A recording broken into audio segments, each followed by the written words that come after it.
थु यिनीहरूलाई फेरि थुक्छु म। नेताले तिमीहरूलाई कार्यालयमा पद दिए पनि जागिर दिए पनि तिमीले पाउने तलब त हाम्रो करबाट काटेको होला नि। यतिखेर हर्का साम्पाङ भयो नि गृहमन्त्री अथवा प्रधानमन्त्री भइदिएको भए त्यहाँ 2 लाख जनाले श्रमदान गरिरहेको हुन्थ्यो। त्यस्ता नाथे ठुल्ठुला फलाम, त्यस्ता नाथे जलेका भग्नावेशहरू 1 घण्टामा चिरिमचट पारिन्थ्यो। हर्का साम्पाङ टिम भनेको एउटा विचारबाट सञ्चालित, हजुर, त्यो विचारले के बोकिएको छ भन्दाखेरि सबै विधा सबै क्षेत्रका पेसालाई चाहिँ एकत्रित गर्दै सबैको आवश्यकताहरू परिपूर्ति गर्ने कल्पना बोकेको छ।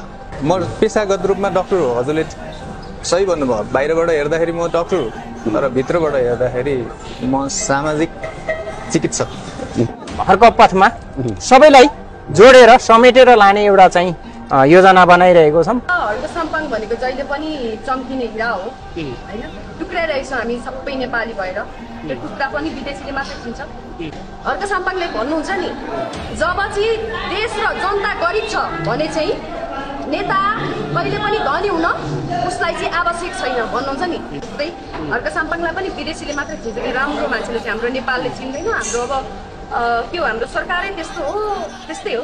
दर्शकवृन्द, यतिखेर म चाहिँ कालीमाटी प्रहरी वृत्तमा आइपुगेको छु र यो भवन अस्ति जेनजी आन्दोलनमा जडिसकेपछि मेयर हर्का साम्पाङ टिमले चाहिँ यहाँनिर यसरी आज सरसफाई लगायतका कलरिङ गर्ने कामहरू गर्दै हुनुहुन्छ।